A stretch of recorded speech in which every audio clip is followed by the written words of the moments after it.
అలౌకిక లోకజ్ఞానం. విశాలపురంలో ఉండే విశ్వనాథ పండితుడి పేరు ప్రతిష్టలు దేశమంతటా వ్యాపించాయి. జగపతి అనేవాడు ఆయన వద్ద శిష్యరికం చెయ్యాలని దూర ప్రాంతాల నుంచి విశాలపురం వచ్చాడు. పండితుడు జగపతిని సాదరంగా ఆహ్వానించి, నా పాత శిష్యులందరూ అధ్యయనంలో ఉన్నారు. నీవు కొంతకాలం పాటు నాతో పాటే ఉంటూ నా వెంట తిరుగుతూ నేను చెప్పినట్లు వినాలి. ఆ తర్వాత అధ్యయనం ప్రారంభించవచ్చు అని అన్నాడు. జగపతి అప్పటికి సరేనన్నట్టు తల ఊపి ఆ సాయంత్రం పాత శిష్యుల్లో ఒకణ్ణి కలుసుకొని, విశ్వనాథ పండితుడు మంచివాడు అనుకున్నాను. కొంతకాలం పాటు నన్ను సేవకుడిలా ఉపయోగించుకునేందుకు చూస్తున్నాడు. గతంలో నీతో కూడా ఇలాగే ప్రవర్తించాడా అని అడిగాడు. పాత శిష్యుడు నవ్వి, ఆయనతో కూడా తిరగడం గొప్ప అదృష్టం. అధ్యయనానికి మించిన లోకజ్ఞానం అప్పుడే అబ్బుతుంది. లోకజ్ఞానం లేని పాండిత్యం వాసన లేని పువ్వు వంటిది. ఒకసారి ఆయనతో తిరగడం ప్రారంభిస్తే ఇక అధ్యయనం మీదకి దృష్టి కూడా పోదు అని అన్నాడు. తనకున్నంత లోకజ్ఞానం ఇంకెవరికీ లేదని జగపతి నమ్మకం. లోకజ్ఞానం కోసమే అయితే గురువుతో తిరగడం వృధా అని వాడికి తోచింది. ఆ విషయం గురువుకి ఎలా చెప్పాలో తెలియక ఆ రాత్రి పడుకోబోయే ముందు విశ్వనాథ పండితుణ్ణి కలుసుకొని, అయ్యా, మా ఊళ్ళో ప్రతి ఒక్కరూ నా లోకజ్ఞానాన్ని మెచ్చుకున్నవారే. నా లోకజ్ఞానానికి పాండిత్యం జతపడాలని మీ వద్దకు వచ్చాను. ఈ విషయం తమరు కాస్త గుర్తుంచుకోగలరు అంటూ నర్మగర్భంగా చెప్పాడు. విశ్వనాథ పండితుడు అప్పటికే నవ్వి ఊరుకున్నాడు. మర్నాడు తెల్లవారుజామునే స్నానాధికాలు అయ్యాక గురువు జగపతిని పిలిచి, వెళదాం పద. అప్పుడే నిద్రలేచిన ప్రకృతిని కల్లారా చూడాలి. అది ఎలా ఉన్నదో రాసుకోవాలి. ఈ విషయాన్ని మహాకవులు ఎలా చెప్పారో పరిశీలించాలి. కవికి భేదం గమనించాలి. వాస్తవానికి కవిత్వానికి తేడా తెలుసుకోవాలి. అదే లోకజ్ఞానం అంటే. పద పోదాం అని అన్నాడు. జగపతి గురువుకు వినయంగా నమస్కరించి, అయ్యా, అందమైన స్త్రీ ముఖాన్ని కవులు చంద్రబింబంతో పోలుస్తారు. కానీ స్త్రీ ఎంత దగ్గరగా ఉన్నా అందంగానే కనబడుతుంది. చంద్రుడు కూడా భూమి వంటి ఒక గ్రహం కావడం వల్ల దగ్గర నుంచి చూస్తే గతుకులు బతుకులతో అసహ్యంగా ఉంటాడు. అది కల్పన, ఇది వాస్తవం అని అన్నాడు. నీకు చాలా తెలుసు, పదపోదం అన్నాడు విశ్వనాథ పండితుడు. ఆయన మెచ్చుకున్నప్పటికీ తననింకా అధ్యయనానికి వినియోగించలేదని బాధపడ్డాడు జగపతి. తప్పనిసరి కావడం వల్ల వాడు ఆయన వెంట నడవసాగాడు. దారిలో ముందుగా వారికి మహాకవి మల్లన్న ఎదురయ్యాడు. ఆయన నదీ స్నానానికి వెళుతున్నాడు. విశ్వనాథ పండితుణ్ణి చూడగానే ఆగి నమస్కరించి, ఆర్య, ఈ పూట తమరు మా ఇంటికి భోజనానికి వేంచేయాలి అని అన్నాడు. ఏమిటి విశేషం అని అడిగాడు విశ్వనాథ పండితుడు. మా అత్తవారి ఊరి నుంచి వంటవాడు ఒకడు వచ్చాడు. నలభీమ పాకం వాడిది. నిజానికి నిన్నటితో అవసరం తీరింది. వాడి వంటల రుచి ఇంకా చూడాలని మరొక్క రోజు ఉండవలసిందిగా కోరాను. తమరు కాదనకూడదు అన్నాడు మల్లన్న. ప్రస్తుతానికి నా ఆరోగ్యం అంత బాగాలేదు. కనీసం వారం రోజుల దాకా రుచులు నన్ను ఆనందింపచెయ్యవు అన్నాడు పండితుడు. వంటవాణ్ణి వారం రోజులు ఆపగలిగేవాణ్ణి, కానీ రేపే నాకు ప్రయాణం పడింది. నకులపురం నరేంద్రుడికి ఒక కావ్యాన్ని అంకితమివ్వాలి అన్నాడు మహాకవి మల్లన్న. ఆ కావ్యంలో ఎవరో తప్పులు ఉన్నాయి అన్నారు కదా అన్నాడు పండితుడు ప్రశ్నార్థకంగా. అవును, వాటిని ఎలా సవరించుకోవాలో తెలియక తమరి సాయం కోరితే సమయం చాలదంటిరి అన్నాడు మల్లన్న. కావ్యంలో తప్పొప్పులు చూడాలంటే శ్రద్ధగా చదవాలి. అందుకు కనీసం వారం రోజుల వ్యవధి కావాలి. అంతకాలం వేచి ఉండటానికి నీకు సమయం చాలదు మరి అన్నాడు పండితుడు తప్పును మల్లన్నకే అప్పగిస్తూ. అంతా నా దురదృష్టం అని మల్లన్న వెళ్ళిపోయాడు. అప్పుడు పండితుడు జగపతితో, నా ఆరోగ్యం చక్కగా ఉన్నది. భోజనం తప్పించుకునేందుకు అబద్ధం చెప్పాను అని అన్నాడు. ఇది విన్న జగపతికి చాలా సందేహాలు కలిగాయి. కానీ అడగలేక ఊరుకున్నాడు. వాళ్ళు మరి కాస్త దూరం వెళ్ళేసరికి భూస్వామి భూసయ్య ఎదురయ్యాడు. ఆయనకు ఊళ్ళో వ్యవసాయంతో పాటు పట్టణంలో వ్యాపారం కూడా ఉన్నది. ఆయన పండితుడికి నమస్కరించి, అయ్యా, తమరీ రోజు మా ఇంట భోజనం చేస్తారు, కాదనకూడదు, అన్ని ఏర్పాట్లు అయిపోయాయి అని అన్నాడు. ఏమిటి విశేషం అన్నాడు పండితుడు. అబ్బాయి అర్థశాస్త్ర పఠనం ఈ రోజు నుంచే ప్రారంభం అన్నాడు భూసయ్య. మొత్తం మీద చదువులో కూడా వ్యాపార దృష్టి పోనిచ్చుకున్నావు కాదు, కుర్రవాణ్ణి అర్థశాస్త్ర నిపుణుణ్ణి చేస్తున్నావు అన్నాడు పండితుడు నవ్వుతూ. అవునండి, అందరూ కవిత్వం చదివితే వ్యాపారం ఆగిపోదు, వ్యాపారం కూడా ప్రజాసేవే కదా, నష్టపోకుండా ప్రజాసేవ చెయ్యటానికి అర్థశాస్త్రం తెలియాలి. అన్ని శాస్త్రాలు చదివిన మీరేమో ఎంత డబ్బిస్తానన్నా మా అబ్బాయికి అర్థశాస్త్రం ఒక్కటి నేర్పటానికి నిరాకరించారు. పట్నం నుంచి పండితుణ్ణి రప్పించాను, అతడి ప్రతిభ ఏ పాటిదో తమరు చెబితే బాగుండేది అన్నాడు భూసయ్య. ఈ రోజుకు వచ్చేవాణ్ణి, కానీ మరొక చోట మాటిచ్చాను, ఆడి తప్పడం వ్యాపారులకు తగునేమో కాని పండితులకు తగదు కదా అంటూ పండితుడు ముందుకు నడిచాడు. కొంత దూరం వెళ్ళాక ఆయన జగపతితో, భోజనానికి మరొక చోట నేను మాటివ్వలేదు, భూసయ్యకు అబద్ధం చెప్పాను అని అన్నాడు. జగపతి మాట్లాడలేదు, కానీ తన గురువు అబద్ధాల కోరని బాధపడ్డాడు. ఇంతలో వారికి పొరుగురి రత్నాల వ్యాపారి రమ్యచంద్రుడు ఎదురయ్యాడు. అతడు కూడా పండితుడికి నమస్కరించి, మీకోసం బండి తెచ్చాను, తమరు మా ఊరు వచ్చి నా చేత సన్మానం పొందాలి, మా ఇంట విందు భోజనం చెయ్యాలి అని అన్నాడు. ఏమిటి విశేషం అని అడిగాడు పండితుడు. ప్రతి మాసం దశమి నాడు ఒక విశిష్ట వ్యక్తిని సన్మానించడం మా ఇంట ఆచారం. మన దేశపు రాజు నన్నిందుకు మెచ్చుకొని సన్మాన సుధాకర అంటూ బిరుదు కూడా ఇచ్చాడు. ఈసారికి మిమ్మల్ని సన్మానించాలి అనుకుంటున్నాను. పాండిత్యంలో మన దేశంలో మీకు మీరే సాటి కదా అన్నాడు రమ్యచంద్రుడు. పండితుడు నవ్వి, మా దూరపు బంధువు ఒక ఆయన పోయాడు, ఈ మాసంలో సన్మానాల జోలికి వెళ్ళకూడదు, వేడుకలలో పాల్గొనకూడదు, కాబట్టి అన్యదా భావించవద్దు అని అన్నాడు. అంతా నా దురదృష్టం, మీరున్నారు కదా అని ఈ ఊరు వచ్చాను. పక్క ఊళ్ళో చదరంగపు ఆటగాడు ఒకడు ఉన్నాడు, అతన్ని పట్టుకోవాలి వేగంగా అంటూ వెళ్ళిపోయాడు రమ్యచంద్రుడు. రమ్యచంద్రుడు అటు పోగానే పండితుడు శిష్యుడితో, నువ్వు గాభరా పడకు, మా దూరపు బంధువు ఎవడూ పోలేదు అని అన్నాడు. జగపతికి మతిపోయినట్లు అయ్యింది. అలా నడుస్తూ వాళ్ళొక మామిడి తోపు చేరుకున్నారు. లోపల అడుగు పెట్టబోతూ ఉండగా, అయ్యా, నేను తమతో రావచ్చునా అన్న మాటలు వినిపించి ఇద్దరూ వెనక్కి తిరిగి చూశారు. సన్నగా పీలగా ఉన్న నడివయస్కుడు ఒకడు ముతక బట్టలు ధరించి వినయంగా నిలబడి ఉన్నాడు. ఏమిటి ధవలయ్య, ఏమిటి విశేషం అన్నాడు పండితుడు. అయ్యా, నేను పొలం పనులకు పొరుగుళ్ళలోకి గిరాకీ ఉందని వెళ్ళి నెల రోజులయ్యింది. నిన్ననే తిరిగి వచ్చాను. ఈ రోజు తమకు మా ఇంట్లో భోజనానికి ఏర్పాట్లు చేశాను. ఆ విషయం చెబుదామని వచ్చాను. నేను తమ వెంట కొంతసేపు ఇక్కడే ఉంటాను. భోజన సమయానికి మా ఇంటికి తీసుకువెళతాను అన్నాడు ధవలయ్య. నీ ఇల్లు నాకు తెలియనిదా? భోజన సమయానికి అలాగే వస్తాను. ఈలోగా పనులేమైనా ఉంటే చూసుకో అన్నాడు పండితుడు అభిమానంగా. అయ్యా, ఒక చిన్న మనవి. నేను ఊరికి వెళ్లే ముందు తమరు చెప్పిన గీతా వ్యాఖ్యానం విన్నాను. నా మనసుకు ఎంతో తృప్తి కలిగించింది అనుకోండి. మా ఊళ్ళో తమరు వారానికి ఒకసారి గీతా వ్యాఖ్యానం చెబుతూనే ఉంటారు. నేను ఊళ్ళో లేక 4 వారాలు వినలేకపోయాను. తమకి ఇబ్బంది లేకపోతే అది అడిగి తెలుసుకుందాము అనుకుంటున్నాను అన్నాడు ధవలయ్య వినయంగా. సరే పద అన్నాడు విశ్వనాథ పండితుడు. ఆ తర్వాత ఆయన గీతా వ్యాఖ్యానం చెప్పసాగాడు.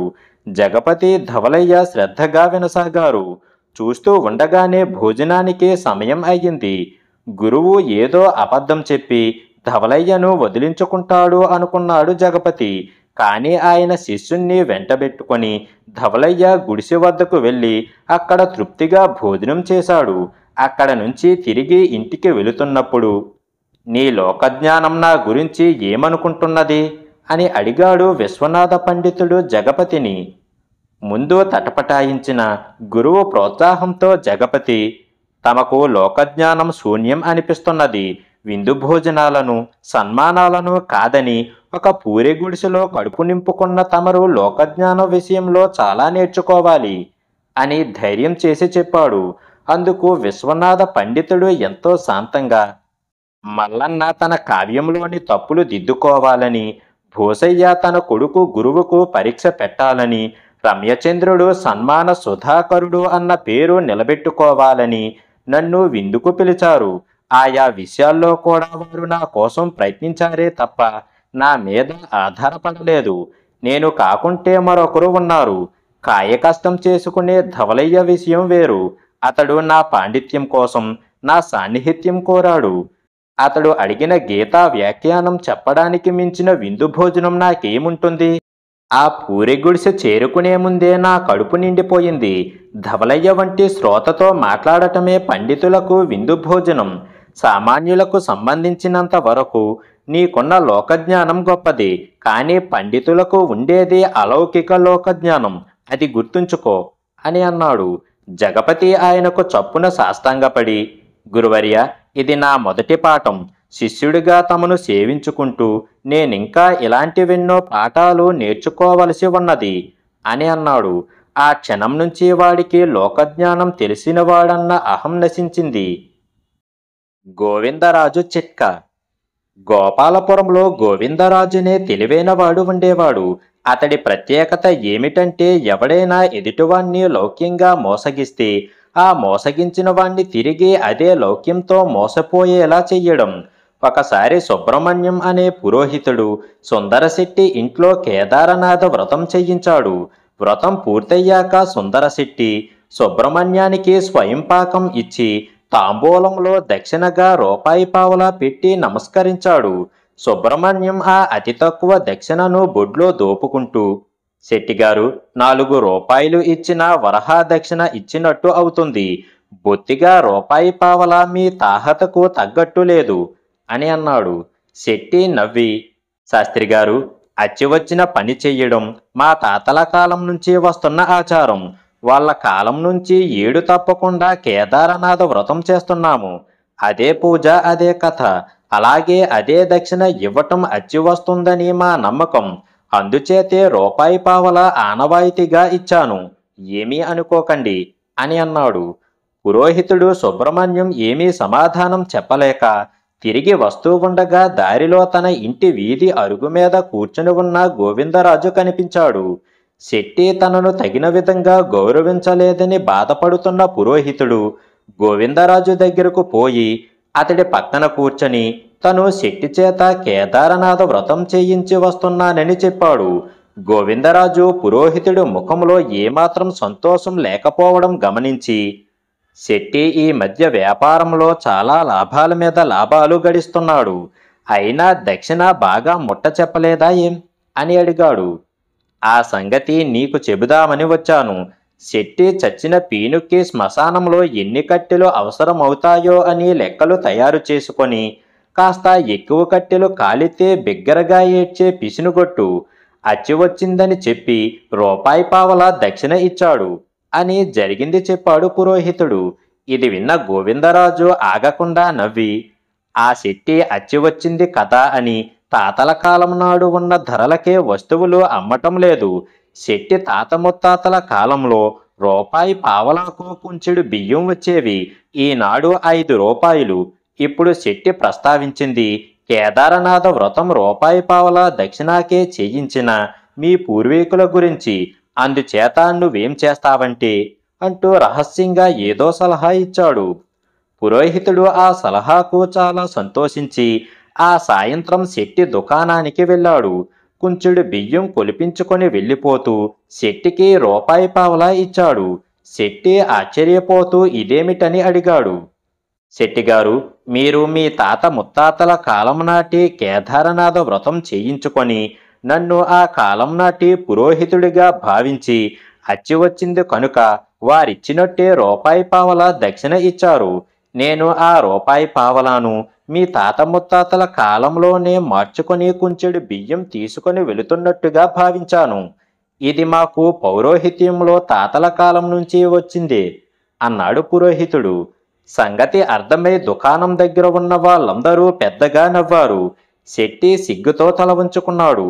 పురోహితుడికి ఇంత తెలివైన సలహా ఇచ్చింది గోవిందరాజుని వారం తిరగకుండానే గ్రామంలో అందరికీ తెలిసిపోయింది. జనం అతన్ని తెలివైనవాడు, మంచి లౌక్యుడు అని మెచ్చుకోసాగారు. అయితే గోవిందరాజు మాత్రం వాళ్లతో, మనం తేలిగ్గా మోసపోయే విషయాలలోని మెలికను కనిపెట్టి ఆ మెలికను మనం మోసగించిన వాళ్లను బిగుసుకునేలాగా సలహా ఇవ్వటం లౌక్యము కాదు, అలా అని తెలివితేటలు కాదు. నేను పురోహితుడు సుబ్రహ్మణ్యం విషయంలో ప్రయోగించింది చిట్కా మాత్రమే. అయినా చిట్కాలు అన్ని వేళలా ఫలించవు అని అనేవాడు. ఏమైనా ఆ తర్వాత 1-2 విషయాల్లో గోవిందరాజు సలహా బాగా పనిచేయడంతో గ్రామంలో తమకేదైనా సమస్య వస్తే చాలు, గోవిందరాజు ఏమైనా చిట్కా ప్రయోగిస్తాడేమో కనుక్కుందాం అంటూ అతడి దగ్గరకు వచ్చేవారు. ఒకసారి అక్కాయమ్మ అనే విధవరాలు 2 ఆడపిల్లలతో గోపాలపురం వచ్చింది. ఆమె భర్త కాలం చేశాక అన్నగారు ఆమెను తన ఇంట ఉంచుకున్న వదినగారు మాత్రం సూటిపోటి మాటలతో, తేరగా ఇంట చేరి తింటున్నారు, దిక్కుమాలిన సంత అంటూ విసుక్కునేది. ఈ మాటలు భరించలేక అక్కాయమ్మ గోపాలపురం వచ్చి ఇల్లు అద్దెకు తీసుకొని పూటకూళ్ళు పెట్టడం ప్రారంభించింది. గోపాలపురం చుట్టుపక్కల గ్రామాల సంతలకు కూడలి కావడంతోనూ ఆమె పెట్టే భోజన పలహారాలు రుచిగాను శుచిగాను ఉండటంతో జనం బాగా రాసాగారు. అదే గ్రామంలో కిట్టప్ప అనేవాడు ఎంతో కాలంగా పూటకోళ్ల ఇల్లు నడుపుతున్నాడు. అక్కాయమ్మ కారణంగా వాడి వ్యాపారం దెబ్బతినసాగింది. వాడు 2 కిరాయి మనుషులను పురమాయించి అక్కాయమ్మ పూటకోళ్ల ఇంటికి భోజనానికి పంపాడు.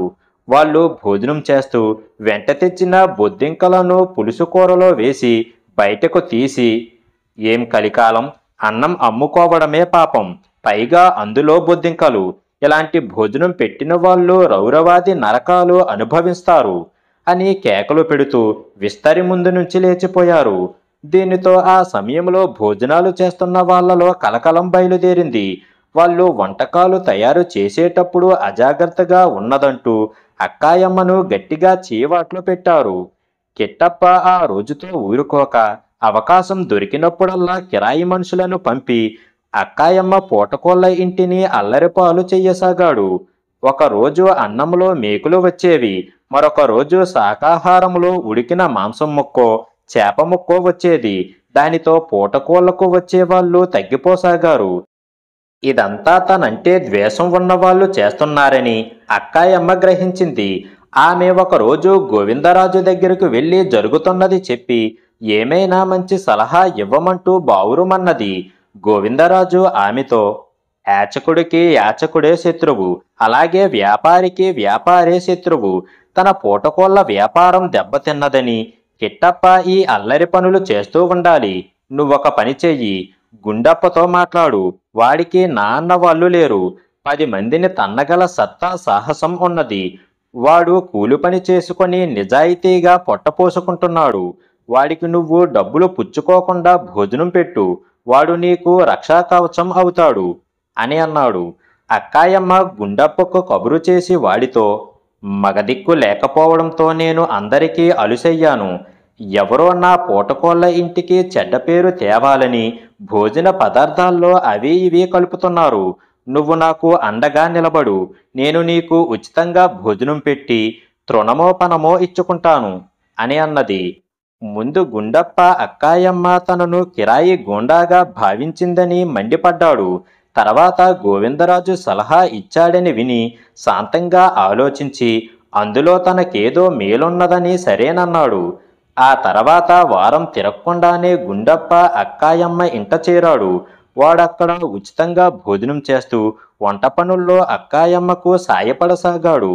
యుక్త వయస్కురాలైన అక్కాయమ్మ పెద్ద కూతురు కరుణ వాడికి బాగా నచ్చింది. ఆ అమ్మాయి కూడా రోజులు గడిచే కొద్దీ వాడి పట్ల ఎంతో ఆదరభావం చూపసాగింది. నానేవాళ్ళు లేని తను అక్కాయమ్మకు అండగా నిలబడితే ఏదో ఒకనాడు అల్లుడుగా స్థిరపడిపోవచ్చు. బహుశా గోవిందరాజు చిట్కాలోని రహస్యం ఇదేనేమో అనుకోసాగాడు గుండప్ప. కొద్ది రోజులు జరిగాక ఒకరోజు కిట్టప్ప మళ్ళీ ఇద్దరు కిరాయి మనుషులను అక్కాయమ్మ పూటకోళ్ళ ఇంటికి పంపాడు. వాళ్ళు భోజనం చేస్తూ వెంట తెచ్చిన బలపం ముక్కలను కూరలో వేసి బయటకు తీస్తూ ఏదో అనబోయేంతలో గుండప్ప వాళ్ళ మెడలు పట్టుకుని లేవనెత్తి 2 దెబ్బలు వేసి, ఈ అల్లరి పని చేసేందుకు మిమ్మల్ని పంపిన వాళ్ళెవరు? నిజం చెప్పండి, లేకపోతే చర్మం ఒలిచేస్తాను అని గట్టిగా గదమాయించేసరికి భోజనాలు చేస్తున్న అందరి ఎదుట వాళ్ళు తమను కిట్టప్ప పంపాడని చెప్పేశారు. అప్పటికప్పుడు నలుగురు పెద్ద మనుషులు పోయి కిట్టప్పను గోవిందరాజు దగ్గరకు లాక్కుపోయారు. గోవిందరాజు ప్రశ్నించక ముందే కిట్టప్ప కళ్ళనీళ్లు పెట్టుకుంటూ, గోవిందరాజు, గుండప్పను అక్కాయమ్మ పూటకోళ్ళ ఇంట్లో ప్రవేశపెట్టిన చిట్కా నీదని ఇప్పటికి గ్రహించాను. నా పూటకోళ్ళ వ్యాపారం దెబ్బతిని పోతున్నదని కసికొద్దీ నేనే కిరాయి వాళ్లను ఆమె ఇంటికి పంపాను. నువ్వే శిక్ష విధించినా భరిస్తాను అని అన్నాడు. కిట్టప్ప, శిక్ష విధించేందుకు నేను గ్రామాధికారిని కాదు. ఒకటి గుర్తుంచుకో, ఇతరులకు హాని చేసేవాడిని దేవుడు మెచ్చడు. ఇతరుల మేలు కోరేవాడికి శుభం కలుగుతుంది. ఈ జరిగిన దాన్ని చూస్తే నిన్ను గ్రామస్తులంతా పరమ దుష్టుడి కింద జమకట్టేస్తారు. నీకున్న ఇతరత్ర చిన్న చిన్న వ్యాపారాలు కూడా దెబ్బతినిపోగలవు. నీకు తిరిగి గ్రామంలో అంతో ఇంతో మంచి పేరు రావాలంటే ఒక పని చెయ్యి. అక్కాయమ్మ 2వ కూతుర్ని నీ కొడుక్కి చేసుకోబోతున్నానని నలుగురికి చెప్పు. దుండగుల బారి నుంచి పూటకోళ్ళ వ్యాపారాన్ని ఎలా కాపాడుకోవాలో అక్కాయమ్మకు తెలియ చెప్పేందుకు మాత్రమే అలా కిరాయి మనుషులను పంపానని నమ్మబలుకు. ఆ తర్వాత అంతా చక్కబడుతుంది అని సలహా ఇచ్చాడు గోవిందరాజు. కిట్టప్ప గోవిందరాజు ఇచ్చిన సలహా ప్రకారమే చేశాడు. గోవిందరాజు చిట్కా పుణ్యమా అంటూ ఏ శ్రమ లేకుండా అక్కాయమ్మ కూతుర్లిద్దరికీ పెళ్లిళ్ళు అయ్యాయి. గుండప్ప అక్కాయమ్మ పెద్ద కూతుర్ని పెళ్లాడి ఆమె సహాయంతో ఎటువంటి ఇబ్బంది లేకుండా పూటకోళ్ళ నడుపుతూ అత్తగారికి పూర్తి విశ్రాంతి కలిగించాడు. కిట్టప్పకు కోడలితో పాటు పోయిన గౌరవం నిలబడింది. ఇలా కథ సుఖాంతమవడంతో గోవిందరాజు చిట్కా మరొకసారి గ్రామమంతా ప్రచారమయ్యింది.